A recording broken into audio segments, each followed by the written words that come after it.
Ini lagi praktikum apa namanya? Biola. Biola disuruh Bang Fajri tadi ngevlog. Oke, terima kasih. Nice.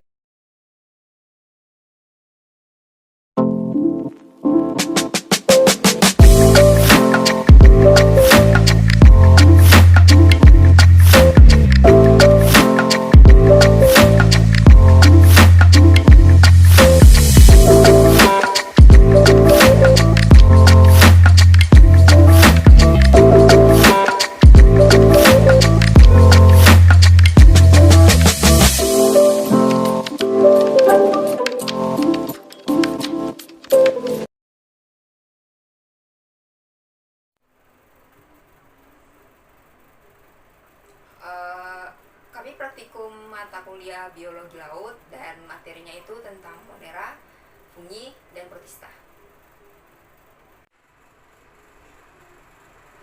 Bagaimana dengan pembelajarannya? Mahasiswa itu belajar sendiri dan di jam 9 siang di hari Selasa, para astra juga memberikan kuliah pengantar sesuai dengan materi yang diberikan, yaitu monera, fungi, dan protista.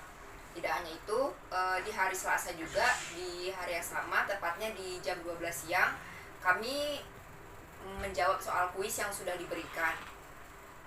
Tidak hanya itu juga, para astra juga mencoba untuk mengingatkan kembali kepada mahasiswa dengan cara tanya jawab di laboratorium sesuai dengan jam praktikum kami.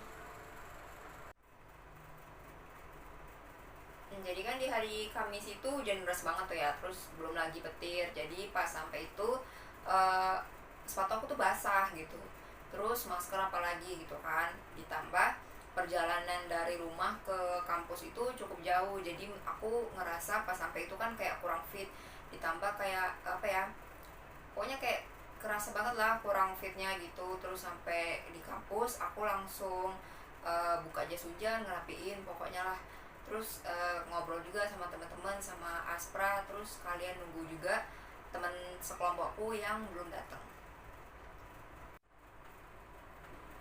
Pembagian waktu itu ada kan, karena kami itu rame, terus labnya itu ya lumayan kecil lah untuk orang yang serame itu, jadi pas ada pembagiannya gitu, dan kelompok aku, kelompok 4 dapat bagian di jam 2 siang.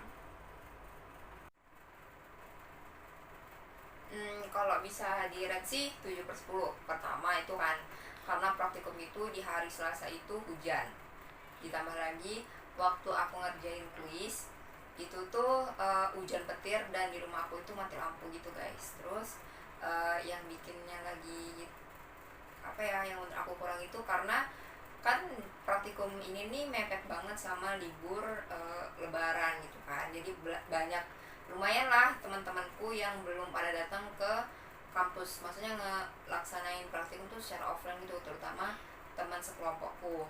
Nah aku berharap banget semoga next time kelompok 4 itu full team, jadi kami tuh bisa ngerasain praktikum biologi laut ini secara berbarengan gitulah. Selamat pagi semua teman-teman, kawan-kawan sekalian yang ada di kampus maupun yang ada dimanapun kalian berada. Di sini saya akan memberitahukan teman-teman mengenai prosedur-prosedur sebelum memasuki laboratorium. Teman-teman, sebelum memasuki laboratorium, apa sih yang teman-teman perlu persiapkan dalam menyiapkan laboratorium?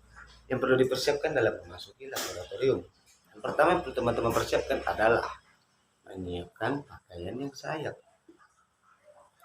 Contoh pakaian yang layak dalam teman-teman persiapkan adalah yang pertama, jas laboratorium. Mengapa jas laboratorium itu merupakan pakaian yang sangat penting? Karena jas laboratorium itu mempunyai banyak kepentingan. Yang pertama, bisa menghindari kebakaran, menghindari panas yang sangat berlebih, bisa menyelamatkan teman-teman. Satu contoh bagian salah satu pakaian ya untuk antisipasi pertama, itulah maksud dari baju laboratorium. Yang kedua, alat-alat yang perlu dibawa itu teman-teman perhatikan juga. Contohnya teman-teman disuruh membawa botol sampel, aquades, penjepit, pinset, ataupun sebagai lainnya.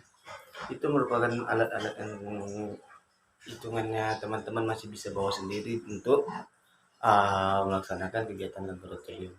Yang ketiga, perhatikan barang-barang yang tidak perlu dibawa, seperti mancis, senjata tajam, dan lain sebagainya.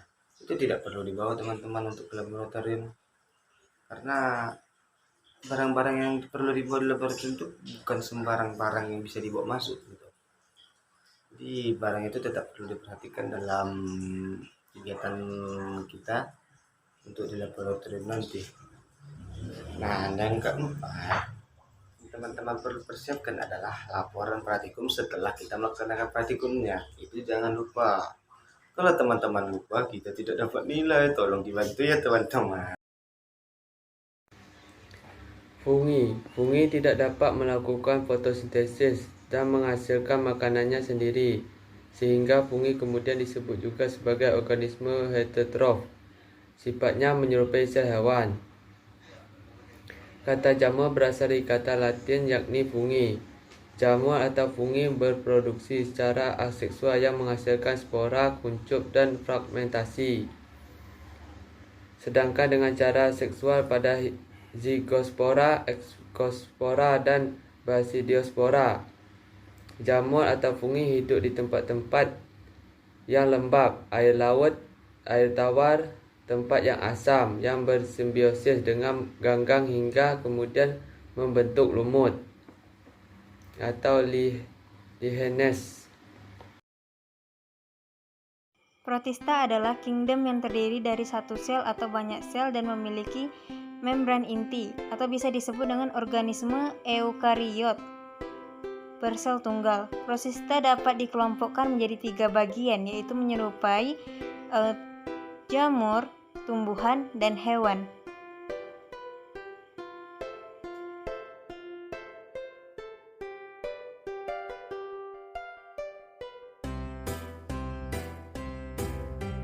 Protista umumnya mempunyai ukuran mikroskopis yang berukuran sekitar 5-3 mm. Selain itu juga ada yang berukuran mikroskopis dengan ukuran panjang mencapai 60 meter bahkan lebih. Adapun manfaat protista ialah zooplankton di ekosistem perairan sebagian besar adalah protista berklorofil yang berguna sebagai makanan ikan dan arthropoda air. Monera adalah makhluk mikropis berkitar antara 1-10 mikrometer. Untuk melihat dengan menggunakan mikroskop yang memiliki pembesaran 1000 kali. Ciri-ciri makhluk Monera ialah sel tidak memiliki membran atau inti, bersel satu, dan berkembang biak dengan cara membelah diri. Monera berasal dari kata moneres yang berarti tunggal.